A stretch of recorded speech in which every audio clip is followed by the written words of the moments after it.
All right, welcome everyone. We got another special edition of the Coin Rivet podcast. We got a legend in the chat. We got him live to chat with, not in the chat. He's here. He's in front of you. It is Joe Cada, the 2009 World Series of Poker main event champion, over $14 million in earnings, and also a Michigan fan. He's from Michigan. I'm from Michigan. We got that connection. It's great to chat as always. Joe, how are you?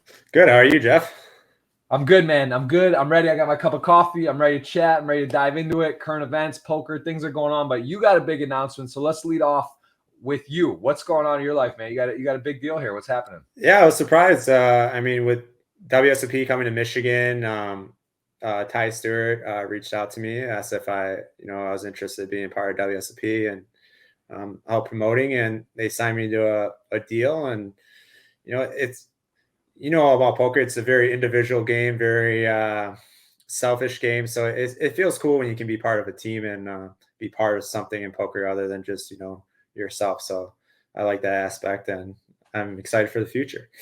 Very cool. I mean, yeah, for WSOP, obviously a special place in your heart. I mean, we've done this before. We've run down memory lane, but it's got to feel nice seeing $14 million in earnings. You're currently 53rd on the all-time money list. I know you and Reese always jockeying in Michigan for 1 and 2. He's a little more out there, active on the streets, but he's it's pretty cool, man. If you look at that, you guys have a massive lead on the next person in line there. So yeah, it's pretty cool. And we got to look at that. Let's just dive back into that 2009 main event real quick. Just relive that for me. How do you think about it? How often? I mean, this has got to be, I can't even imagine winning the main event. Like, it's got to just be like, it's like, have you ever in a bad beat or a bad day, you just kind of, do you go to that place? Do you take yourself there?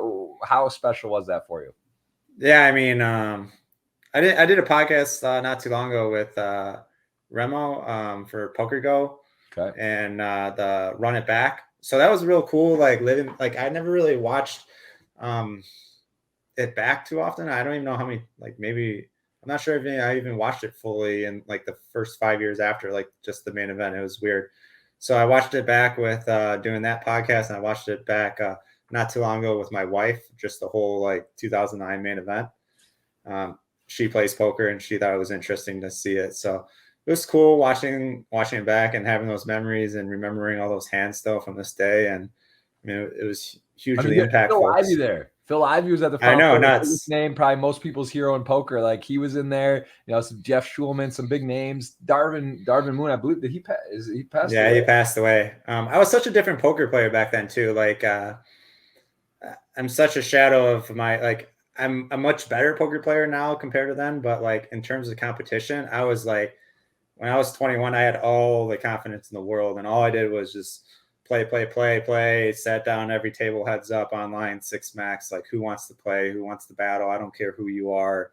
And like, if you knew me before that main event, like I was one of the bigger names on like some of these sites and playing heads up and stuff. So, but then after I won the main event, it was more of a lax approach, more traveling, more live, that less of the hustle of, trying to make something for myself. In a small way, I think it hurt me as growing as a poker player, but it helped me like huge, just like be able to, for like just a life balance. Like, I don't have to put all those hours in, right? Don't have to put in all that time. So, yeah, I mean, and it's pretty crazy. I think you have one of the more impressive resumes. I don't want to say that you're underrated, because I think everyone knows how great poker player you are, but I feel like, you, like you were saying, you're not a huge social media guy. You're not around there doing a lot of stuff. You kind of just keep your business and just sort of get the money. Now it's cool that you're sponsored. You're going to be streaming, so that'll be awesome. People can check you out on Twitch, and I believe it's Joe Cada 999. Let me just flash over here. So make sure you guys, if you're watching this, go ahead and give Joe Cada a follow there, because he will be streaming, and trust me, you're going to want to see it. I know you have a little bit of experience with Twitch. I've seen you in the chat sometimes, and you're around, so I know you know how it goes. It's going to be a lot of fun for you to be on the other side of it. I think you're going to get kind of addicted to it fast. It's fun, and it's just a cool thing. But I was saying about your impressive poker career. I mean, this 2018, like, if you want to talk about people get one-time wonder, I mean, look, you won the shootout, so you win a bracelet. You final table the main event again. I mean, this is insane. 7,874 people. I mean, more than your other one. You're in striking distance again, a $2 million score. there. I mean, what when you make the main event again, what are you thinking? Like, how did you? I mean, that's got to be. It's impossible. Like, if you told me I'll make one main event in the next 50 years, I'll be like, yes, please. How much do I have to pay now up front and like whatever place I get? Like, what were you? I mean, what was going on in 2018? 2 bracelets. You won the closer. You won another bracelet. To be honest, it's just. I'm being frank with you. It's just honestly like it's stupid luck. I mean, there's so many good poker players, and I mean, my whole Hendon mob I think is all WSOP. Really, I don't really travel a lot outside of WSOP. I don't think I can ever stay with Ryan. He puts up too good of a pace, and I need to have like 2018 every like 2 years or 3 years to keep pace with Ryan for #1 in Michigan. But yeah, I don't know. It was just. I mean, I've always played poker. I've always, I still put in a lot of time with it, not as much as I was when I was younger, but I'm not trying to be the #1 online player in the world. Like my confidence isn't, the same. Like I still do well. I still am a winning player every year, but I'm not playing the biggest games online. I'm not trying to take those shots. Like I'm fine playing 5-10, 10-20 and just, not playing nosebleeds, and it's just what I enjoy now. I have, I make my money from investments and other things. And, if I can just, make good money in poker and just not like have too big of a headache or let it stress me out, I'm happy with that. So I just kind of keep to myself, have anonymous online, and just not anymore with WSOP. But before I just like keep them to myself. Very, very cool. We were chatting yesterday. In one hand, I know you saw on the Michigan WSOP PLO, there's a guy defending like 666. Oh yeah. I potted from we were playing just 5-10, and I potted from the button, and he called me in the small blind with 666 queen. And there was a lot of funny hands yesterday. Like I think it would be cool to do this Twitch stream. I think a lot of people might just move to Michigan and play some of these Michigan games because some of these hands are outrageous. But I saw some of these things happening back on Ignition and Bovada. Like, I mean, so it's not just here, I guess. I mean, so when you see someone defend in a small or call a raise in the small amount of 666 queen and PLO, what are you thinking? If it's not a misclick, you don't think, because you probably play with the guy for a while. Like, does he think misclick? Does he think the 3 6s he can use, and like what's happening there, or just doesn't care? It's just one of those guys that wants to see every flop. It's kind of like, I got a shot here on every flop. You never know what's going to come. It's not like someone that's like a guy that's really thinking it out. It's kind of this guy just wants to gamble, Right. Doesn't really care what his odds are. Just let me see a flop. I got a chance to win my money back. So I mean, listen, it's great. It's fun that people can play in Michigan. My dad lives there. That's where I'm from. I'll be looking forward to getting back, being able to play online for is it bracelet? Can you explain? I saw you tweet about maybe winning a bracelet liquidity wise. It's not shared. Could you explain how it's going to work? So, you can, I was tweeting that you can win satellites to the main event now again. Mm-hmm. And it's funny, I've been playing everything to play with people in Michigan, and just all the tournaments have overlays. So I hopped in like a $30 tournament yesterday.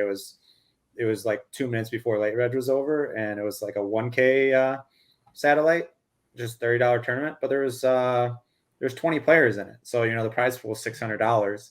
You're getting a 1K seat. Like, I'm not too proud to sign up for that. And, with WSOP and stuff, and just being able to play with everyone, signed up for it, won a seat into the 1K, and actually won like 3 tournaments on WSOP Michigan already, and just been playing the cash games. It's fun playing those stakes and just playing poker and falling in love with poker and not making it, this is a job. I got to inch out every profit. Got to like game select. Got to, not play where there's too much rake on these, apps or whatever it may be. Or, poker can be stressful. So it's fun when you can make it fun again and just, play where it doesn't, I feel like I have a huge, edge when it comes to like, not having to worry about, losing or winning and, the results.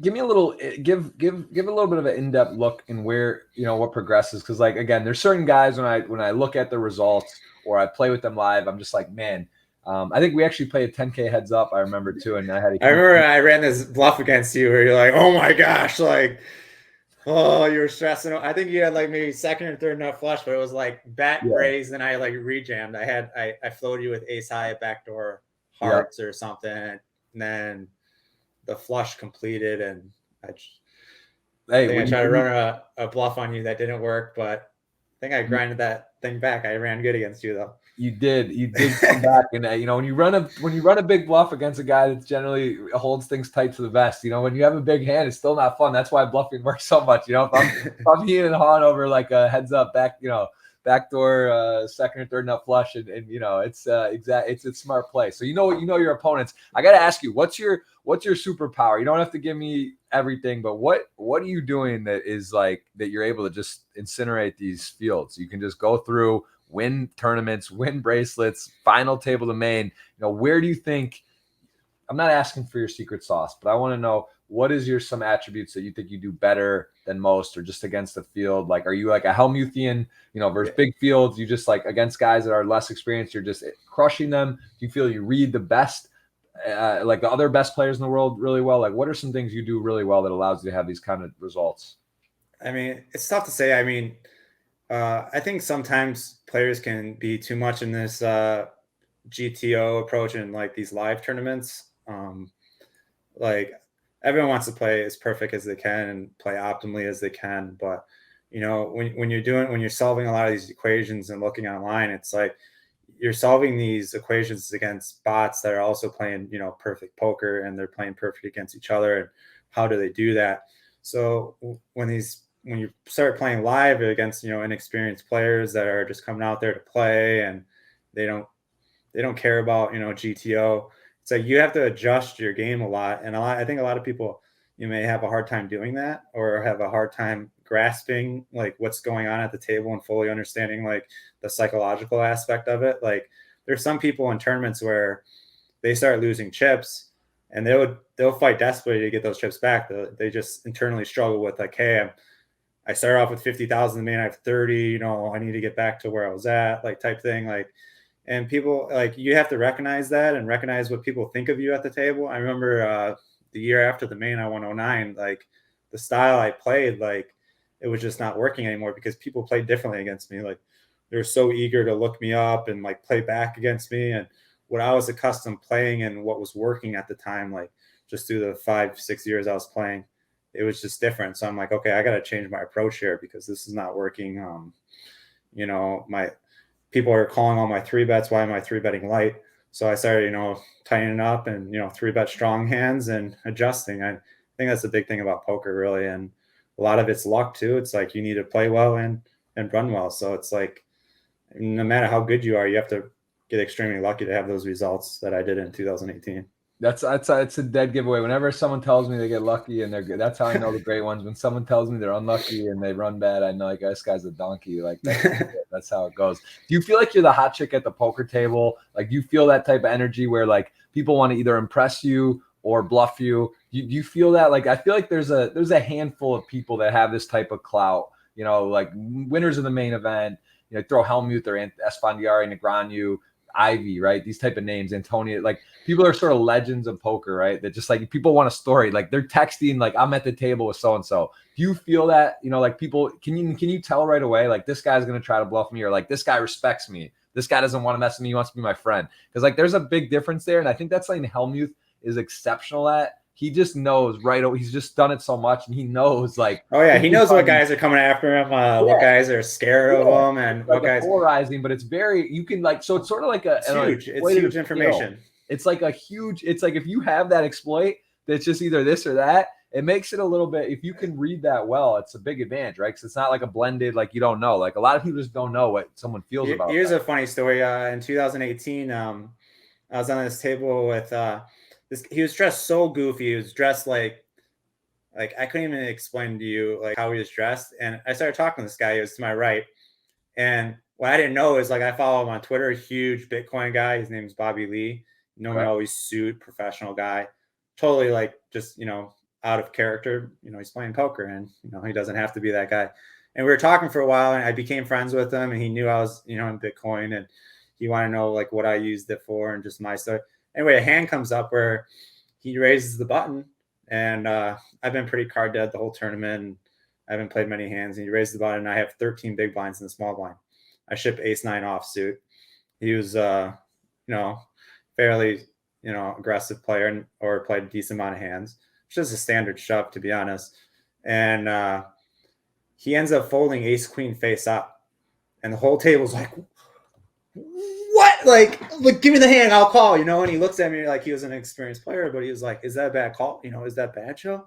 I'm like, you know, I had nines, you know, it's, you know, let them play their game, you know, whatever. You're on day 5, but just think about, like, if I wasn't friendly with this guy the whole time, we were talking the whole time, would he fold that hand to me? I don't know. Like, but and it wasn't like I shoved that hand because I'm friendly with the guy. It was just a situation. It was like, wow, I wonder if that actually like changed things at all. And just like little things like that, where, you know, if he calls, I'm out on day 4, day 5 if it doesn't go my way or something like that. And just a lot of lucky things like that. And I guess just knowing your opponents at the table.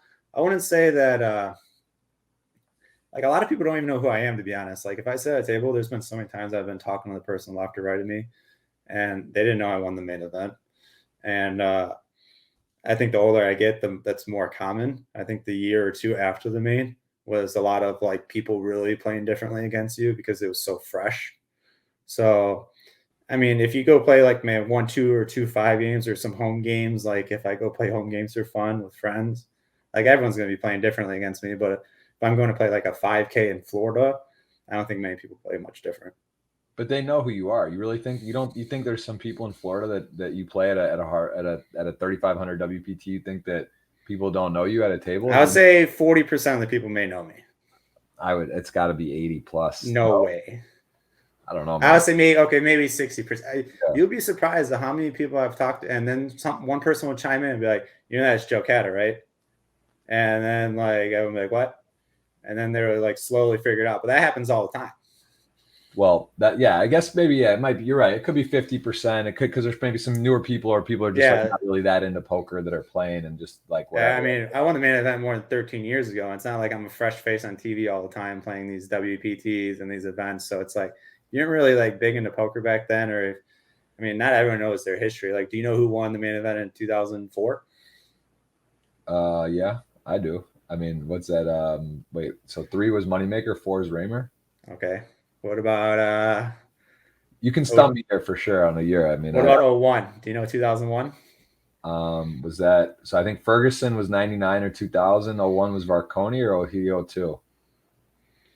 Varconi. I don't know. So the answer is 01 actually is I'm not sure. I couldn't name. If you told me not like 2000 to 2022 would be interesting. Yeah. I don't know. I could probably post Moneymaker boom. It's a little bit easier. Yeah, you kind of start remembering what's going on. But yeah, so it's a valid point. I heard the word BTC. This is a special word. We are in the Coin Rivet podcast. Crypto is a focus. We're talking a bit of crypto. What are your thoughts on crypto in general? But before that, so I'll let you gather those. Give me a price prediction. Right now, Bitcoin's been on a little bit of a run. Bitcoin Ethereum kind of showing who they are. They're giving us a nice push. It was looking a little grim for a second, but believers believe. Doesn't really matter what the price is. Look at that, 11%, I believe, in 7 days and 24 hours. It's been stagnant, but it's been pushing 47,200 Bitcoin right now. What is your price prediction for Bitcoin and Ethereum, January 1, 2023?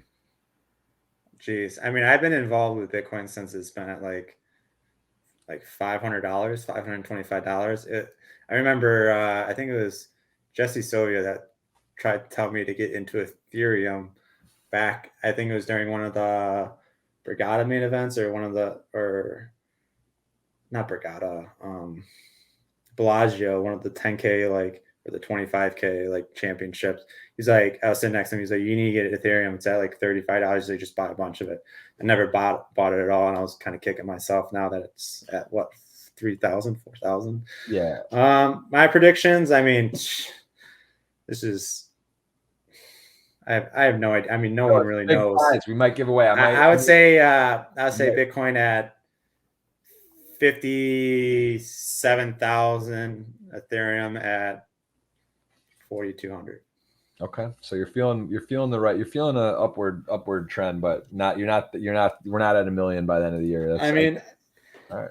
No. If it's weird because like the markets, it seems like the markets and the stock markets and crypto have been kind of moving in sync for the last, I don't know how long. So it's like when I log on, I check crypto, it's like, oh, crypto's up 10%. The market's probably up like 1%. check the market. I'm like, oh, market's, down 1%. Crypto's probably down like 7%. Like, it's so weird how like in unison they really are. And I don't know. Right now the market's been struggling.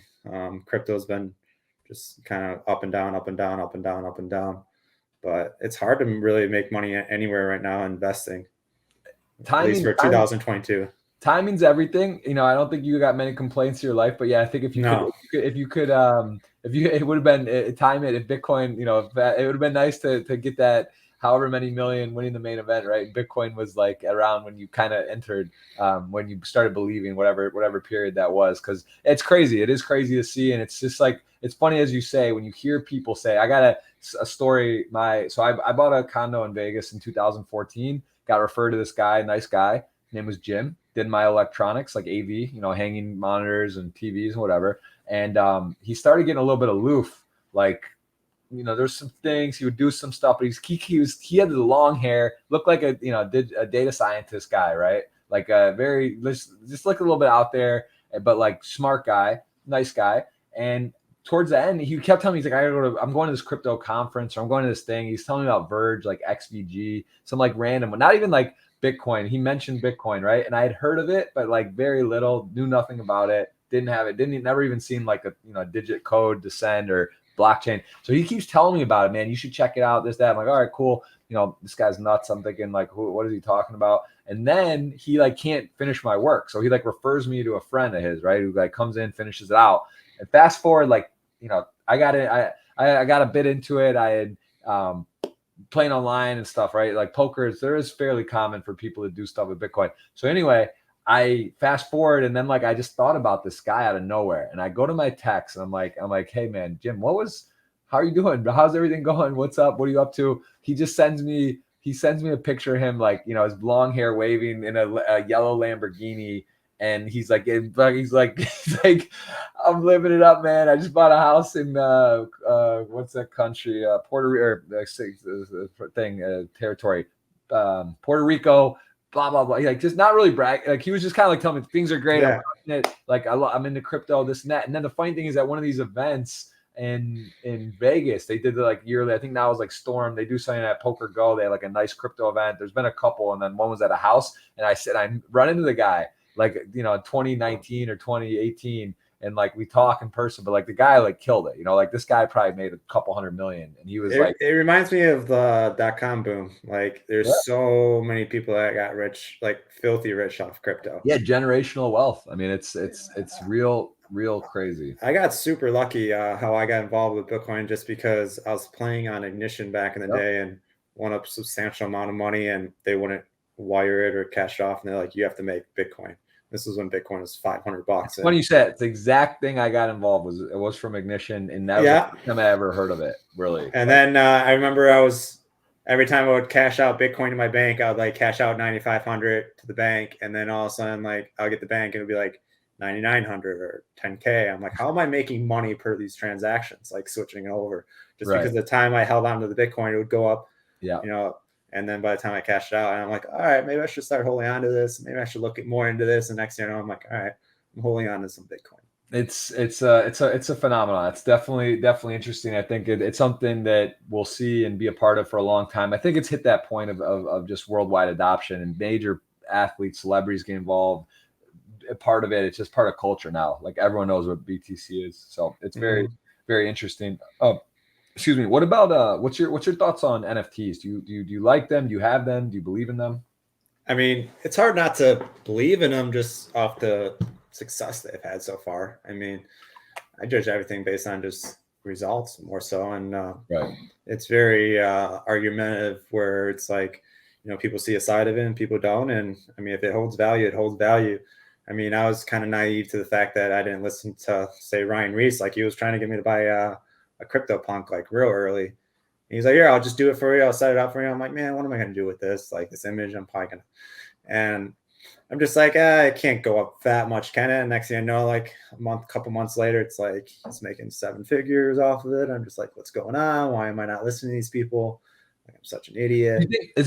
So you mentioned this a few times. Do you think, is it more in spots like that, especially when it's not, let's just take Ethereum at $35 or whatever, like, is it more the task of that you like to keep things simple and not just have like so much stuff going on? Because I think that's part of the reason. Like it's obviously like for you to put in like a couple grand or buy 1,000 Ethereum or whatever, 100 Ethereum or something, right? It's stuff like that, or to buy a punk. What was the point? Maybe they were like 5 grand, 2 grand. Like, is it more like you just do you not want to feel like a fish if it goes down a lot? Or is it just like the work process? Because I'm the same way. You can't do everything. You get messages, you're in groups, like a lot of stuff won't work. So you're just focusing on stuff that does work. What are your thoughts on that though? Like, do you really have regrets, or do you think that overall you're just like it's the better way to live because it's just too much, you can't do it all? I mean, I don't really have regrets. I kind of like look back and smile at some of these conversations and just regrets. Wonder what I was like thinking in a way. But most of the time, it's you're saying. Yeah, no, I know what you're saying. I think it has a lot to do with what you're talking about, where it's like you're unfamiliar with it. It's just like you have a lot of stuff going on. Do I need to like venture into this world too and try to understand this and learn this? I think a lot of it also has to do with like if you're not familiar with something or you really don't know what you're investing in, it's hard to like really do so without like knowing much about it. Right. I think it's very valuable to be knowledgeable in what you're investing in. And also part of it's like, how optimistic are they? Do they feel this way because they own it and it's been going up in the short term? Like, I remember how many people told me about, I don't know, I can't think of the crypto off the top of my head. Was it the one with Elon Musk? He promoted just briefly or something and shot up like real quick. And everyone's like, you need to buy this, and it shot back. I forget what. Dogecoin. Dogecoin. It's like I have my sister like who's not even involved in crypto, and like all these people are like, oh, you gotta buy Dogecoin. It's like, is it because you made like 5x your money in the first like couple of weeks, or is it because you really know about Dogecoin? Right. I mean, it's a little bit different hearing that information from say Jesse or Ryan or people that are like knowledgeable in the space, which I should have listened to. But a lot of it's like, again, are they optimistic? I don't know much about it. It's a lot of work, and a lot of little things that add up to it. The decision of not.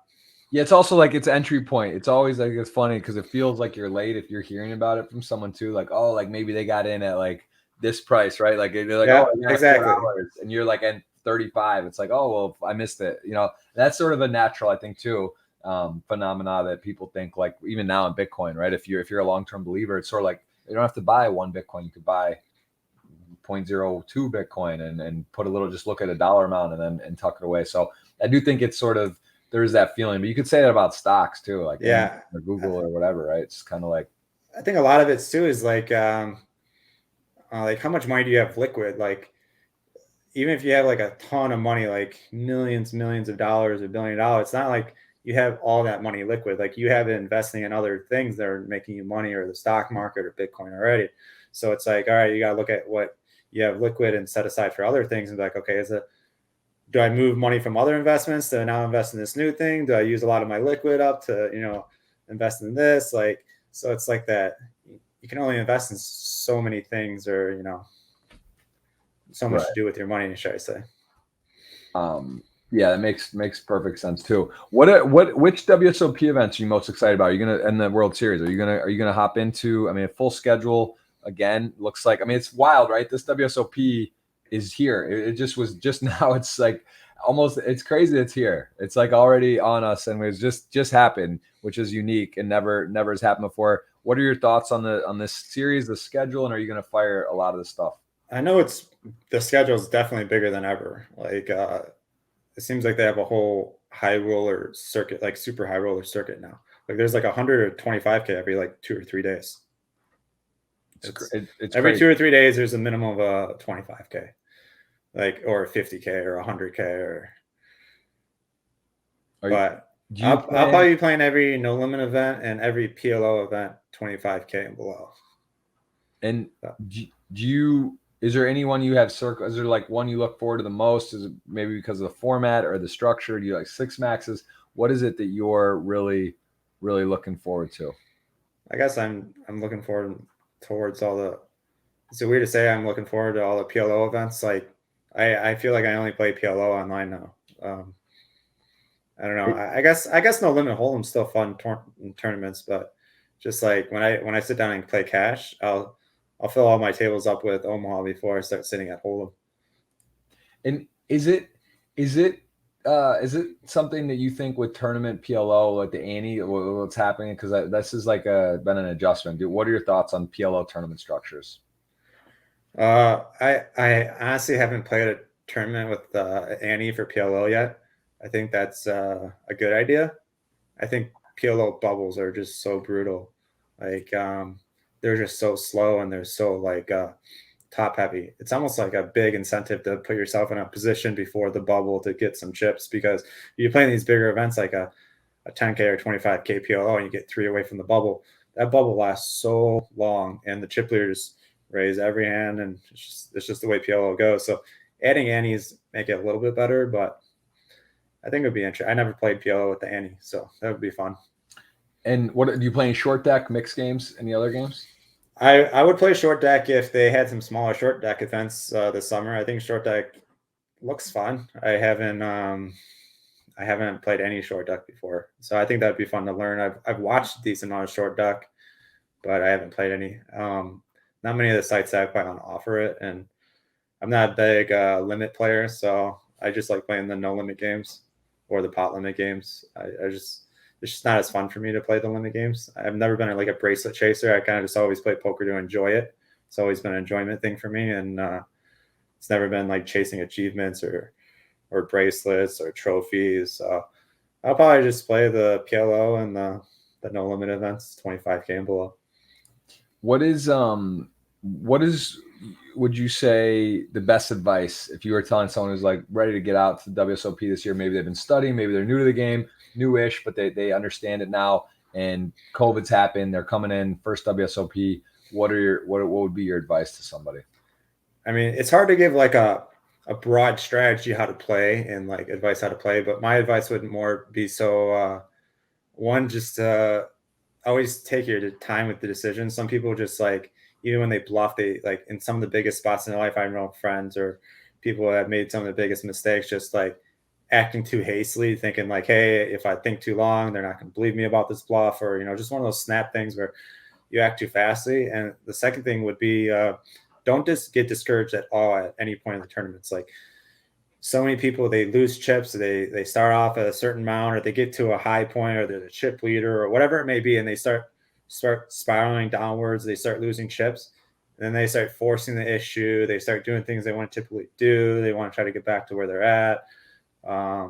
Just a lot of like mistakes just mentally. And I think just to stay mentally strong and just think about every hand individually and really think about the mindset of your opponents, of what they're going through. And because, they start playing differently when, adversity hits them. Great advice. And how excited are you for a change in venue? I have this bit of a bit with, like, I just had Greg Mercer on my podcast last week. Actually reminds me a lot of you. He won the main event, great cash game player, plays a lot online, loves to play all stakes, just loves poker. I was asking him, how does he feel? Because it's like, in some respects, it's like, oh wow, it's a new face, it's a new scene, something fun, brand new, going to be much better, right? It's going to be a nicer, cleaner, all around, probably better. But at the same time, someone like yourself has won multiple bracelets, final table of the main twice, won the main event. He's kind of like, well, I'm comfortable at the Rio, I love it. Or do you just not care? And you're like, you know what, it doesn't matter. Poker's poker, new venue, going to be cool. What's your thoughts? Yeah, I don't care. I haven't really thought too much about it besides just the logistics of it. I don't know. I mean, I don't care that it's at somewhere else. It'd be a good change of pace, I guess. The Rio is great and had a lot of good memories there, but is a little bit outdated. I mean, I don't know what it's going to be like moving to the Strip. Is that going to be good or bad? Is there going to be more people since there's more foot traffic? Is it going to be a bigger nightmare? Or, I guess we're all waiting to see, and we're all going to, see what it's like the first year. Yeah, it's exciting. Are you going to be there from the start? Are you coming out there right away? Yeah, I'll be there from the start. It is a little bit harder to be like so dedicated being, married and stuff now. I'm sure like you need to have, the relationship time too. So it's hard being gone for like 2 months.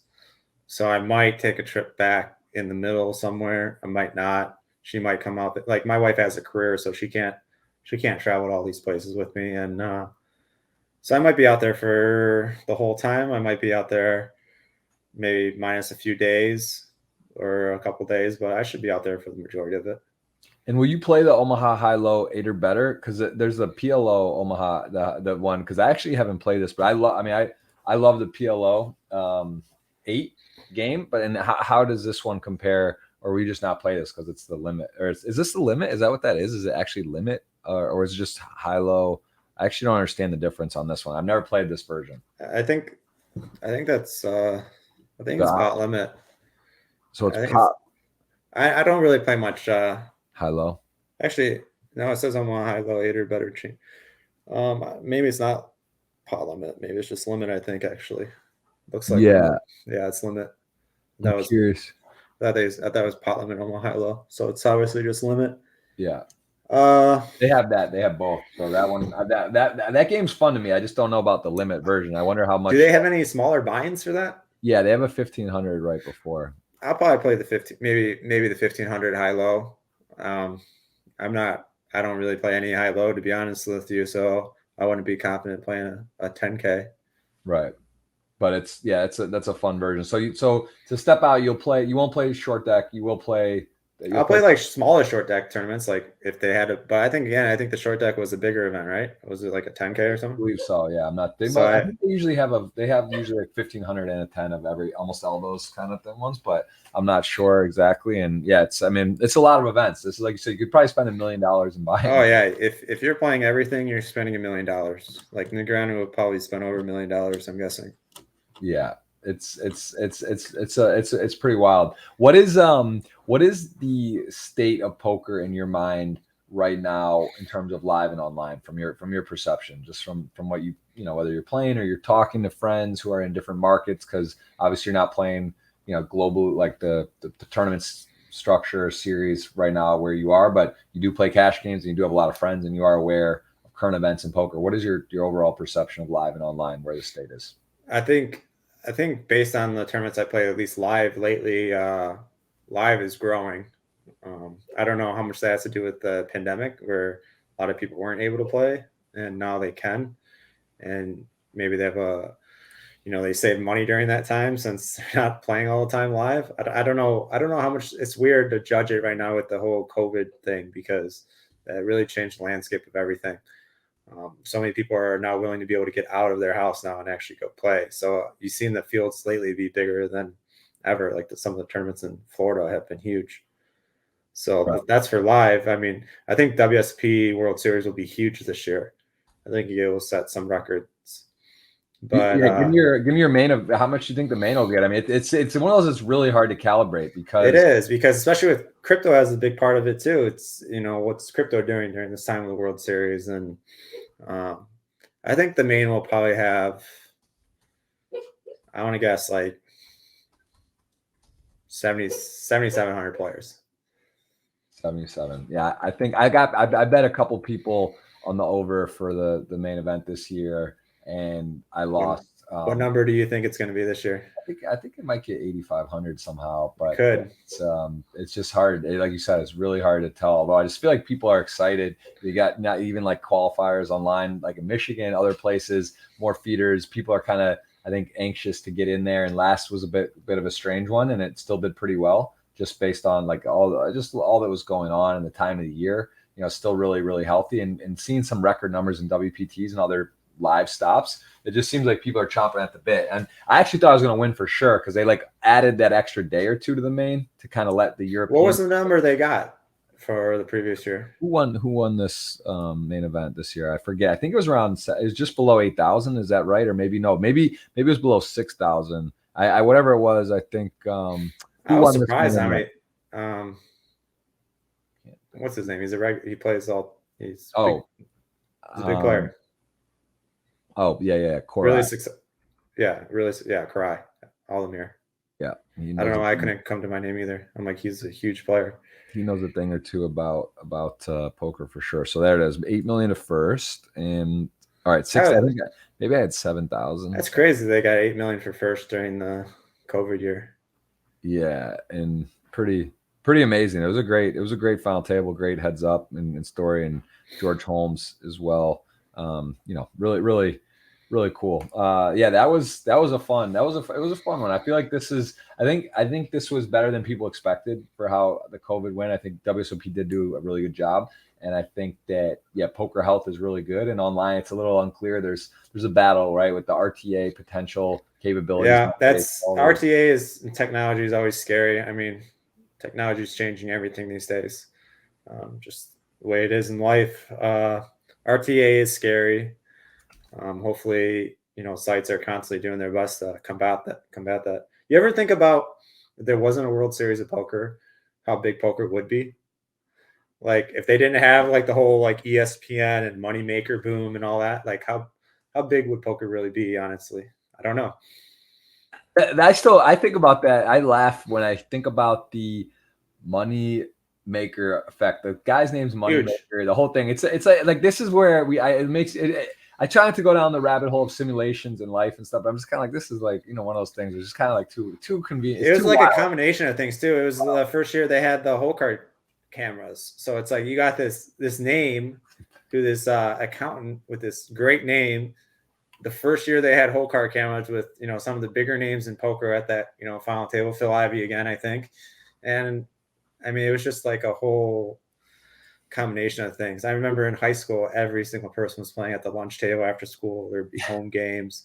I mean, we were 15 years old, and it's like that was the thing to do. Are you 35? 34. You're born 86 or 7? 7. 87. Okay. Yeah. So I mean, it's almost like our stuff's very, very close. The same thing. Like I was playing in high school, seeing it on TV. I'm sure you saw Rounders around that time. Oh yeah. That's when I saw it right then. I was the same thing, hosting like $30 tournaments in my basement, friends' houses, like 20, 30 person tournaments, 25 cent, 50 cent cash games. And, it's amazing. I think, I love, like my biggest thing about poker is I actually genuinely love the game. I think it's such a great metaphor for life. I talk about this a lot, but I just think that, it's tricky, right? Because as someone who's an ambassador like yourself now officially, even though, you kind of are inherently an ambassador when you win the main event. But now you're officially, representing the site, representing the game.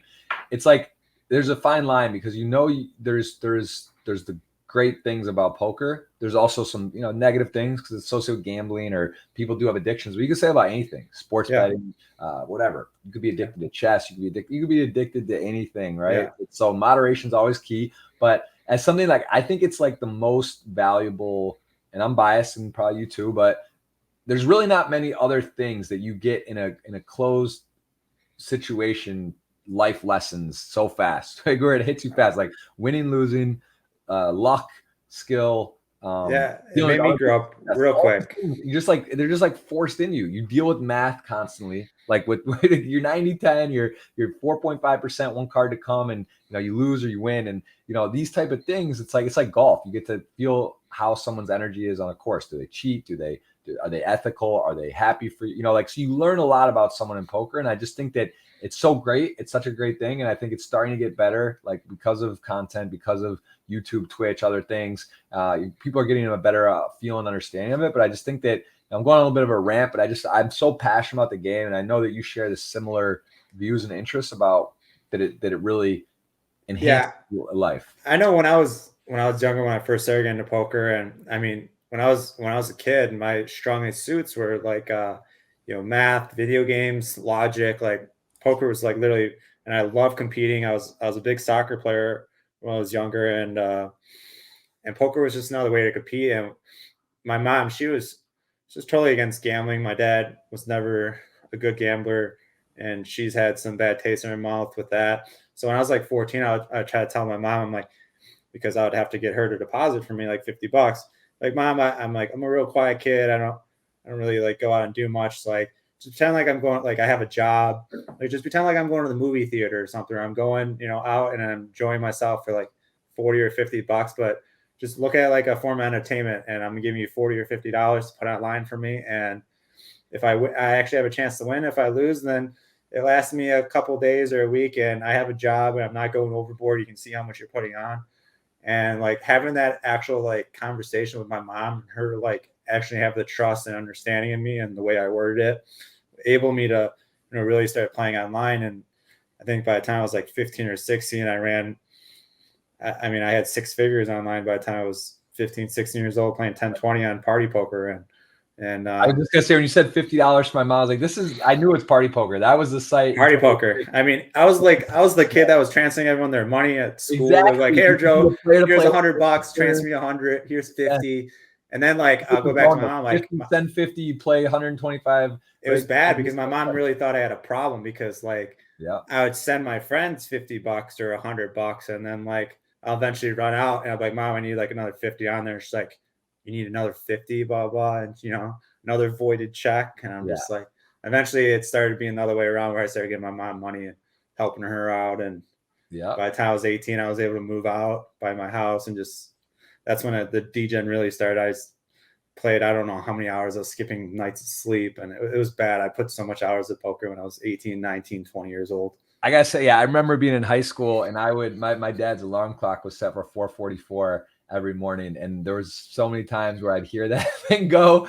I'd be like playing like cash game tables and just like close the computer, zoom into bed, and he'd always would come check on me in the morning, like just probably what dad. I'm a dad now. Like if I wake up, I'd probably do the same. My son's sleeping, go to work.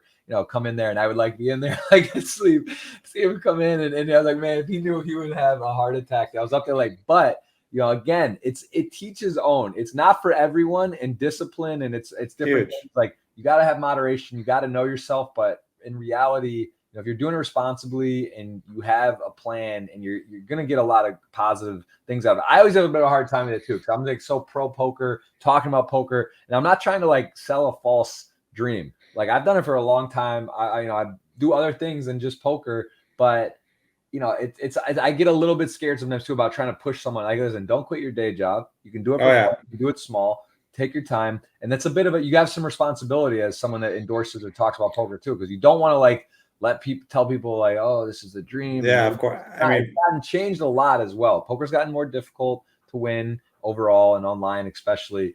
So you just got to be careful with how I think you perceive it. But it's just ultimately, I think someone who tries poker, plays it, does it the right way, is going to be way better off in a lot of areas of life and learning skill sets. I think that's one of the biggest things. Like I always tell people, like especially when they ask, like, what's the biggest advice you give someone that's trying to play poker for a living. Mm-hmm. And my biggest thing was, even when I was a kid to this day, it's like, poker, you got to treat poker like a business in a way of where you start up a new business. It's not like you're going to be constantly pulling away money from that business. If you start a business up, the last thing you want to do is start taking money away from that business. So I always say, have your job, have your career, treat poker as a separate business, and just have your poker bankroll. And, don't be reliant on your bills. Don't be reliant on other things. Just keep it as your poker bankroll. Move up and down accordingly. And if you can eventually move up and slowly move up stakes and do well, and then you could eventually transfer it into your business and your job or your career. But always have that job in case that the business is not successful or it doesn't work out, and you can actually understand if you can make it or not. Because if you're just jumping into poker and you're trying to make it as a poker player and pay bills and pay your lifestyle and everything like that, it's going to be extremely difficult. Well, it's also, like we're talking about for almost identical stories as well, starting with $50, right? Probably several times, 50, whatever. And then get like, did you do the affiliate program on Party Poker back then? Do you know what I'm talking about? No, I didn't do that. So that's what I was doing in college. Like literally, it was crazy. Like bonuses if you hit. Like I was signing everyone up in the dorms. I would go around door to door, sign up hundreds of people. See, I didn't know anything about the affiliate system. Dude, it was crazy. They would give you like, I had like 8 people this month. They're like, if you had 20 the next month, you got like a $2K bonus. I had my 4 roommates, 3 other roommates. My freshman year paid for our spring break. They were sub affiliates, had them all there. It did the whole thing. We paid for our spring break to Cancun. It was the greatest time. But so like I was like hedging from the start, like doing bits. So that's the other thing. It's like, it's also different when you're 18, you have no kids, no wife, no significant other. You don't have really any responsibility. It's different than a guy who checks this out. He's 37, has a 4-year-old or 2 kids, and like thinking you're going to like hop in and be a poker pro. It takes time to study or to learn and get acclimated. Got to put hours, got to put reps in and do stuff. So it's very different. Just like I'm asking you, so different. I'm asking you, like, what are you going to do at the WSOP? What would you recommend? It's like, well, is he 21? Is he 30? Is he 50? Is he a beginner? What level? So there's like all these different things. People always ask me bankroll management. How much do I need to like? How much should I play? I don't know. If you lose $500, are you done with the game? Yeah. Are you staked? Do you sell pieces?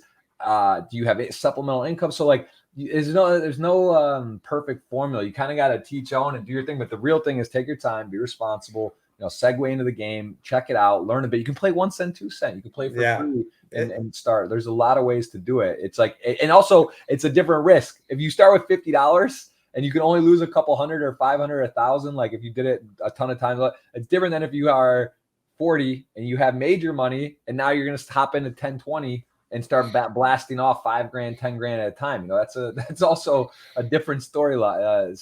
So yeah, it's like I also look at it like when I first started in poker too, it was almost like even though poker has been around forever, it was almost like a brand new video game being released, and everyone's playing this video game for the first time.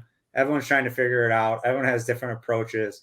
There's not all this knowledge and this year's worth of data when online first started out. So it's kind of like the Wild Wild West where everyone's trying to figure out. Now it's like when you come into poker, it's almost like playing Call of Duty with someone that's been playing Call of Duty for 10 years. It's like, how good are you going to be compared to the competition now? Like how much harder it is to, go from never playing poker to being a, full-time professional and being really successful with it. It's a much bigger leap now than it was before. Even back, like I was saying, I had a busboy job. I didn't quit my job till I had like 150K just off poker. I mean, I was making $180 a night, 80 to $100 a night. And eventually I'm like, okay, I can finally quit this job. Because at first when I was winning in poker, I was like, am I getting lucky? Am I good? Is it just a big run I was on? So a lot of it was like, it seemed too good to be true. And I wasn't sure like if it was going to last forever. And it just continued to catapult every year. I mean, I was crazy with my money during that time. I remember I would just take friends to like, one spring break, I asked like 3 friends, like paid for their whole trip, spring break, hotels, like, let's go. I just had so much more money than my friends. They're just coming in like just so fast. And they had this e-passport card back in the day where you could just literally take the money right from your account. Like I'll go to Canada when I was 19 all the time, take $600 out the ATM from my party poker account. And it was just like funny money. It didn't even seem real. Yeah, it's you used to go to Caesars Windsor. Well, Caesars Windsor.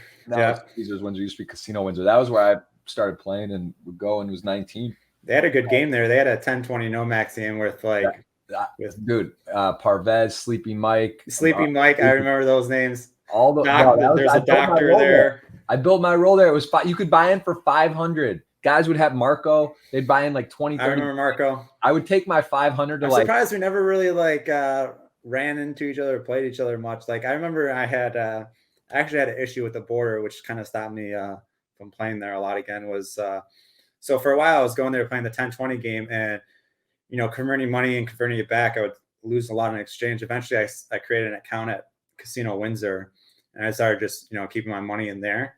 And I remember one time I was crossing back from the border, I had like maybe like 6 or 7K on me, and they searched me and they found a receipt for like one of my accounts at Windsor, like 80 or 90K. And they wanted to get me for money structuring, which was like purposely bringing back under 10K to avoid taxation. And they held me forever, questioned me forever. I'm like, listen, I play here all the time. It's convenient. I don't want to travel with this much money. It's like the conversion rate. I'm not trying to do anything illegal. I declare all my money. I pay my taxes. But ever since then I was flagged. So every time I crossed the border, it was a nightmare. So funny story. So Michael Phelps, who I lived with for 7 years. I met him. I don't know. Do you know this? Do you know where I met him? Did I tell you this story? Or by any chance, do you remember this? I know you guys were good friends. So I met him both went to Michigan, right? No. So he went to Michigan and I'm from Ann Arbor. You meet him in Canada? We met at a poker table at Caesars Windsor. That's how the first time. I didn't know who he was, like that he was an athlete or anything. We were talking, playing a bit, and then I left to go out of the country for a week. We got each other's number. We were in that exact game you're talking about. Mm-hmm. We had played a little of the 1-2. I played with him before in that game. Yeah, there was always like 1-2. And then like the 2, whatever, I forget the other one. I would play like one. I used to grind. I put like 18, 20-hour sessions there at 1-2. I'd buy in for 200, like crazy run-ups. Like that was where I literally built my roll. And then like at the 10-20, I'd take the shot, right? You buy in for like 600 or whatever it was a min. And I'd sometimes spin it up to 10 or 12K. But a lot of times, but it's like, I didn't realize at the time how silly that was, right? Because you're playing no limit. You have to like double, double, double, and these guys just cover you. So like they're getting in flush draws or straight draws, or you get coolered or whatever, right? And then it's like to actually get away and like take it up. It's great because you're not. It is hard. It is hard to do that, but you definitely have an edge buying in short, especially games like that, because you can just got a hand and rip it in after there's all this dead money, and then someone's like the initial raise is like, all right, I'll isolate or whatever it may be, and there is I mean, even like computers can solve this. There's an edge buying in short to a lot of games, and even tournaments like right. PLO there's more so. People like it's weird because back in the day, like there would be this like, hey, I probably shouldn't register this tournament because I'm only gonna have like 10 big blinds, and it's probably not worth getting in this tournament. Now, based on just computers being able to solve things, like we don't even have to have that argument in our head where it's like computers are like, hey, it's actually more profitable to get in the last minute of a tournament than it is to get from the beginning of the tournament if everyone's at equal skill level, just because you're that much closer to the money. Like you're aiming for the same objective to get all the chips, but again, you're that much closer to the money. There's less time to get knocked out, and you can always spin it up in the money. And computers solve that. You have a higher ROI if everyone's exactly even in the field. Yeah, and you're registering last minute possible. But I mean, it just goes to show you how much technology changed like mindsets. I went off on a tangent, but if again I get fired up, I get excited. But I remember this. This is like the equivalent of playing soccer growing up. I played club soccer, then I played college, but the club was way more fun than college. Like college, I ended up really playing, and it was whatever. I kind of lost my drive. Whereas like this was my phase of like grinding. I was like, I would be thinking about like, man, I want to get to Windsor. I want to go up there and play live.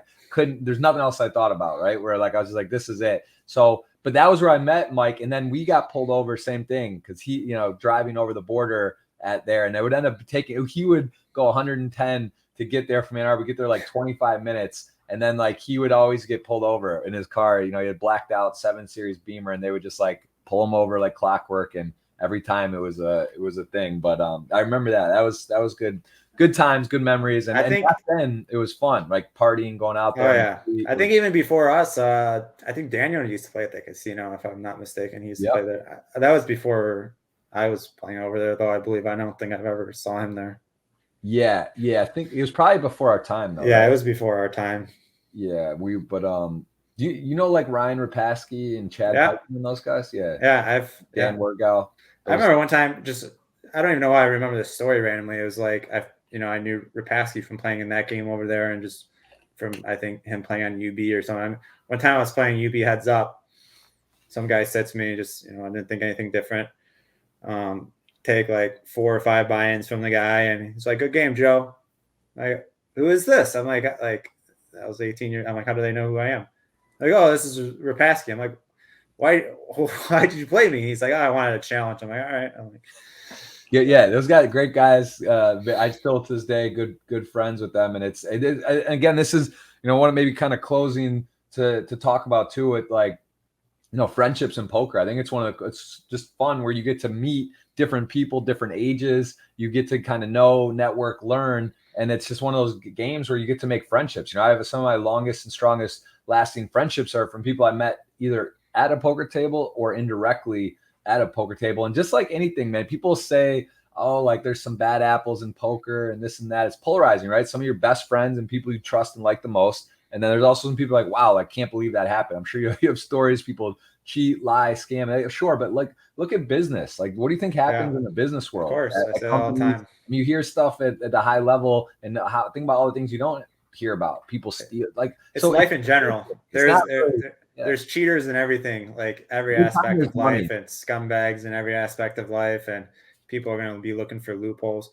I know some of my good friends I have today. I remember this one trip I took a little bit after winning the main. I was, forced to travel to some of these locations. I took a trip to San Remo, Italy, and then it was from there. I was going to Monaco. I went there by myself. I didn't know anyone. I met Nick Eunice and Fabricio and a couple other guys that I'm real good friends with to this day. And I would never met them. We sat down at Ram dinner, became good friends, and next now we're great buddies. It's funny. We were in the Bahamas.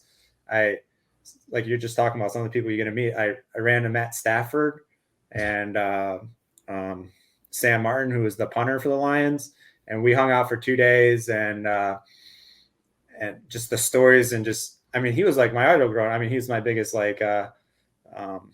athlete crush. Like just I always loved Stafford, and just being around him. And it was kind of funny hearing his perspective. Like my friend Nick Eunice, like he didn't know anything about football, and he's like, "Oh, who's he?" I'm like, "Oh, he's the quarterback for the Detroit Lions." And he's like, "What's the quarterback? What's a quarterback?" And Matthew was like, "You're already my favorite person." You know, Yeah, you can tell he just wanted to be like, just hang out, not be like, yeah, exactly, not have that attention. For sure. Well, listen, I gotta say, it's always enjoyable to catch up and chat. I know, again, we share a lot of interest. Michigan, love for Michigan. Really cool to see that you are now officially on board as a signed ambassador. Always been a great ambassador for the game, but officially and representing a site. And obviously, you have a love for the WSOP, right? It's done. You said pretty much all you play live. It's cool. It's in Michigan site. And I think you mentioned a little bit of before, liquidity wise, do you have any ideas? I mean, obviously that's a hope, but will you be able to win a World Series bracelet from Michigan online when they do the series, or not yet?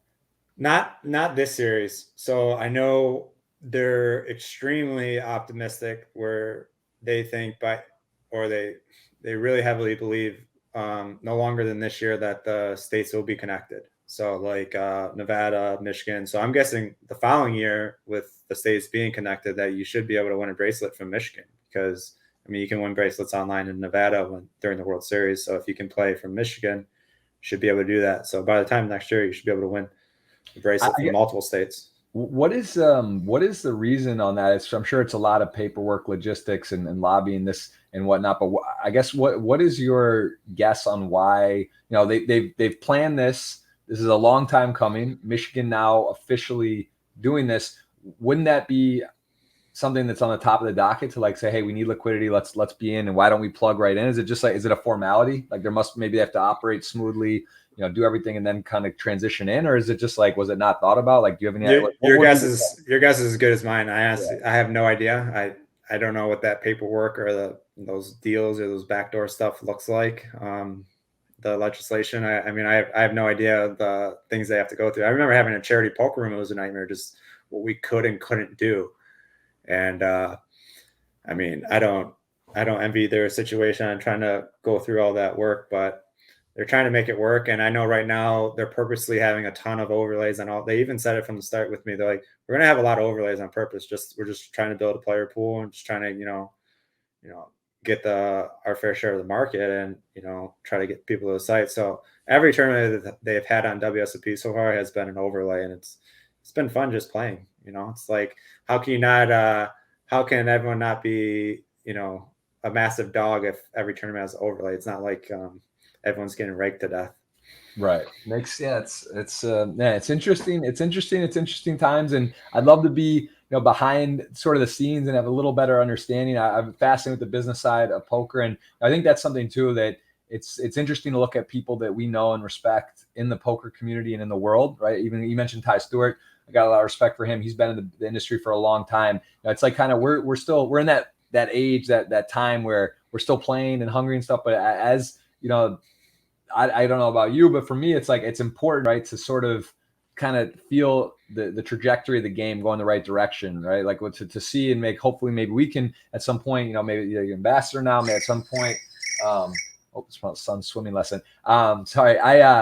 So it's like, it's important, right? Like to make sure that the right decisions are being made. And I think as this process goes, maybe get trusted more with some decisions or requests. As you said, you really want to be involved. You want them to talk about it. They want me to be involved, and they want me to be able to give them advice. And from me playing online poker since I've been a kid till now, and just being able to hear from other people, I feel like there's no one better in that position than me, and where I can offer them. And they've been listening to me, and a lot of it's stuff that's hard for them to change, or things they note, or things they they'll put in software updates or like notes. But some of these things are really hard to change, and I understand that, but they're working to do so, and I appreciate it.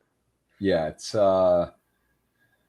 well said for sure. So listen, I appreciate it, Mr. Cada. I appreciate it always, bro. Seriously, I got so much respect for you, for your game, and you as a person. I appreciate the time, and I hope to link up soon in Michigan, if not the WSOP, I'm sure at some point, and we will cross paths soon. Let me know if you get down to South Florida. And all the best to you, your wife, and we'll chat soon. Thank you so much for being on Coin Rivet. This episode number 7, Joe Cada. Give him a follow, Instagram, Twitter, all the socials. Check them out and follow him on Twitch. We'll leave with that note here, Joe, where is that? That's right, Jay. It's Joe Cada 999. And you'll be live this Sunday. Yep, live this Sunday. I'll be playing the majors on WSOP and some cash games, PLO, maybe some Hold'em. But beautiful. Yeah, I appreciate it, Jeff, and it's always good talking to you. And like you said, you meet good friends during all this, and you're one of those friends I met, and appreciate you. Thanks for having me on the show.